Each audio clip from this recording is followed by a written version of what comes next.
Welcome to this new session where we are going to talk about the StackViews in SwiftUI. So to explain the concept, as usual, we need to create a new project on Xcode. So go to Xcode, File, New Project. So again, as a reminder, so once you create your iOS application, on the next page you need to set the right interface. So again, we are using SwiftUI, we are not using any more storyboard. So SwiftUI again is a new library provided by iOS that provides us with more flexibility and less headache than what we faced with the storyboard. So for this project, so let's name it StackViews. Interface SwiftUI, the language is always Swift. There is no need for any testing or storage for the moment. So just click next. Couple of seconds.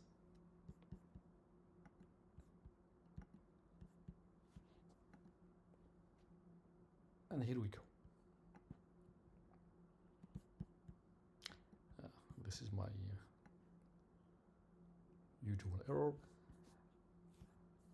So again, every time under any Xcode project for SwiftUI, you will have your code provided under a file called content view and the corresponding interface. So what are the stack views?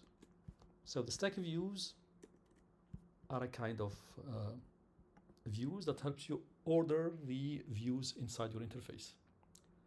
So to explain the concept, let's go with the first one. So the first type of stack, we call it the VStack. V stands for vertical stack. Vertical stack, it means all the elements or all the different views that you would like to display in your interface will be ordered in a vertical order. So it means one after one. So for example, if I would like to create a text, then an image, then a button. So these three views will be ordered one after one in a vertical view. So if I need this specific layout, I need to create what we call a VStack. And you can see this from the first, for the template, for the project template provided by iOS. So they are always using the VStack. So let me delete this. Let me remove the padding. So now I have nothing displayed in my interface. Imagine again for this example where I need to create a text, an image, and a button. So let me create first of all a text. So just text between double quotes, the text that I'm looking for. So hello everyone, for example. Then I need an image. So again, for the image, you have two options, either using an existing image provided by the SF Symbols library or uploading your own image under the folder assets. So for this example, let's use the image provided by the SF Symbols. So just system again, it is system name and the system name of this image. So it can be the globe as the one provided first. Let me fix it. Again.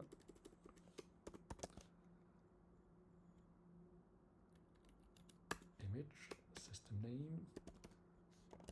It is a globe, unless, yeah, I can see the globe here.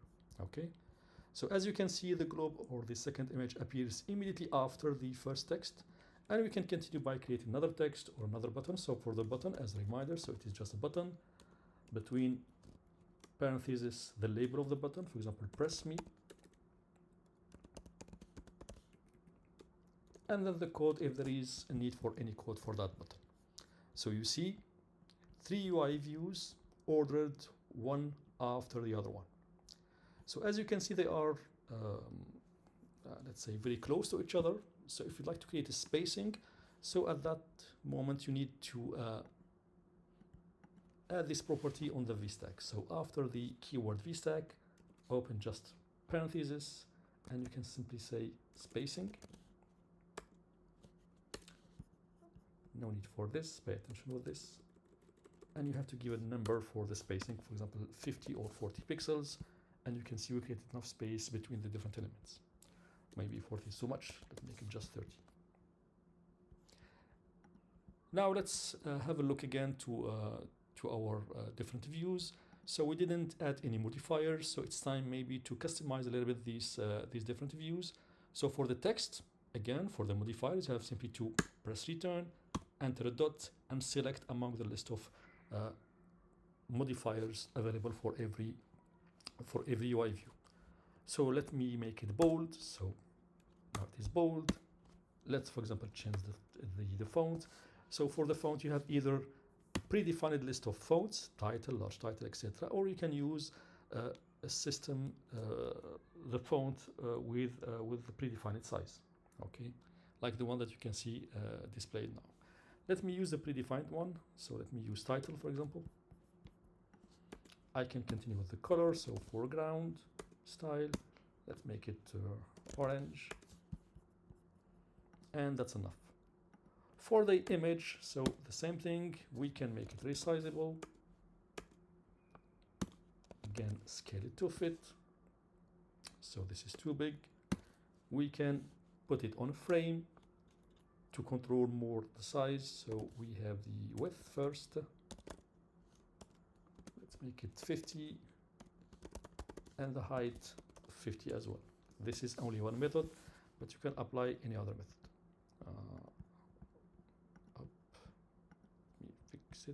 Yes, okay. Now for the button, we don't have any specific action for the button, so let's leave it as is, okay? So again, vertical stack, according to the example that we were looking for creating 3 different views, one after one. So this is what we did. So the first view, which is a text, the second one, which is an image, the third one, which is a button. So this is what we call a vertical stack. Now the other type of stack is the one that we call, so you see it coming after the vertical, we have what we call the horizontal. So the HStack, where the H stands for horizontal. So let's keep the same UI views, but now instead of VStack, let's simply change the V to H. And now we have the elements ordered one after one in a horizontal way.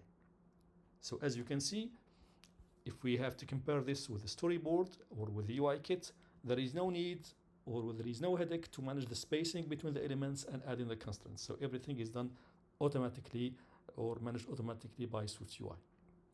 So simply horizontally, okay. And in addition, you can even control the alignment. No, the alignment is with the vertical. So this is the horizontal stack. One more stack. This is what we call the ZStack. So what is the ZStack? If you would like to have the elements one on top of the other one. So the same example, let's simply change the H to Z. For the ZStack, there is no need for spacing because they will be on top of each other. As you can see, they are all one on top of each other. So what is the meaning of doing this? So maybe sometimes you would like to have a background. For example, you would like to have an image, and on the top of that image, you would like to display text. So let's do it, for example. Now, the button is not appropriate in this example, so let me remove it. Imagine that I have, first of all, the image. Let me put it first. So the image will be displayed first, okay? And on top of the image, I can see the text. So to make it more clear, I'm going to change to reduce the size of the font, to make it caption, and to increase the size of the image. Okay, so we have something not very cool, but as you can see, we have the if we can scroll, it would be good. We can see the text on top of the image. So these are the 3 stacks available on SwiftUI. They help a lot in organizing the different views to customize and create wonderful interfaces. So to finalize or to end this session, let's take an example. Imagine that we have in mind creating the following interface. So in this interface, I would like to have a blue color as a background for my app. On top of this blue color, I would like to have a text, an image, and a view aligned horizontally, and another button. So first of all, we need to think about what kind of stacks we need. So let's ignore the color blue for the moment. So I have a text. I have this block, which is made up of text only. The second block made up of an image and a text. And the third block, which is a button. So these three blocks, they need to exist on a vertical stack. So text, image text, and button. So HStack. So I have a text. This is the first one. Second, we said I have an image and a text. So let's put it here. Here we can say, for example, StackViews. And finally, we have a button. So a button with press me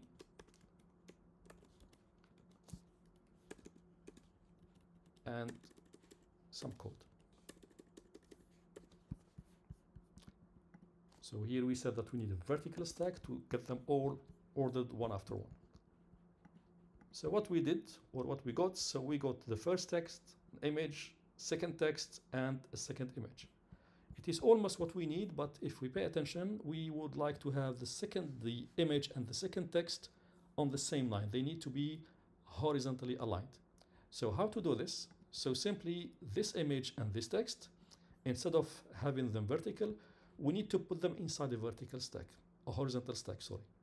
So this is to say that within stacks, we may have a stack inside another stack. So here, let me simply add HStack.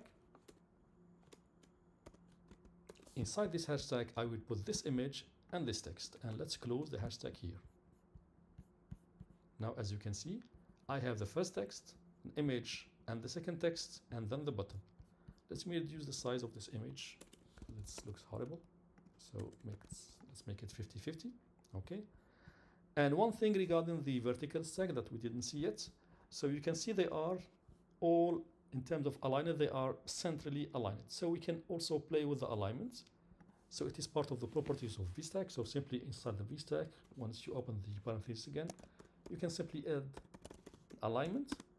You can choose to put it leading. Leading means align them to the left. So you can see the text, the image, and the button, they are all aligned to the left. You can align them to the center, which is the default alignment, or you can align them to the trailing, which means align it to the right. So let's keep this one. Okay. Are we done? Let's go back to the example. Almost. But what we need is to get this blue color as a background. So how to set a background color for our apps?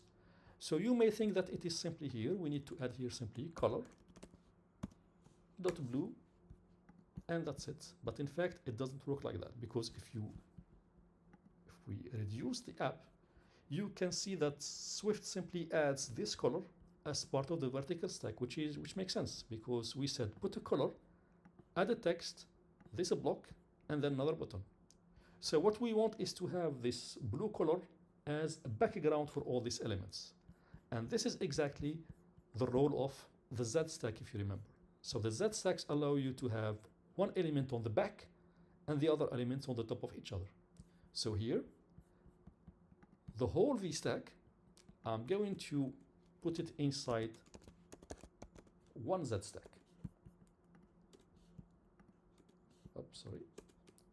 Inside one ZStack. And inside the ZStack, I'm going to put two elements. The first one is the color, blue, and the rest of the VStack. For sure, there is no need to add any blue color here. And now, as you can see, we have the blue color and the text, and the rest of, maybe the blue is not appropriate, so let me choose another color, make it green, so that we can see everything. Yeah, okay. So this is it for ZStack. So inside the ZStack, what do I have? I have my color green, which is considered as a view, and also the rest of the VStack that embeds many other elements. One more thing, just to conclude, as you can see here, we didn't cover this area, the area on the top and the area on the bottom. This area we call them in Swift the safe area. By default, the application do not cover them to leave the visibility of the important information to the user, such as the time, the battery, the signal network, the Wi-Fi network, etc. However, if you would like to ignore them, you have simply to add a modifier to the ZStack, because here we are. So this is the green color that I wanted to cover the whole application. So simply go to the end of the ZStack and put your dot. And here you can simply use a function called ignore the safe area. It means do not care about the safe area, cover everything, and this is what will happen. Okay, so this is about the VStack. I hope that the session was clear. Please do not hesitate to ask your questions or post questions on the comments. Thank you, and see you soon for the next session.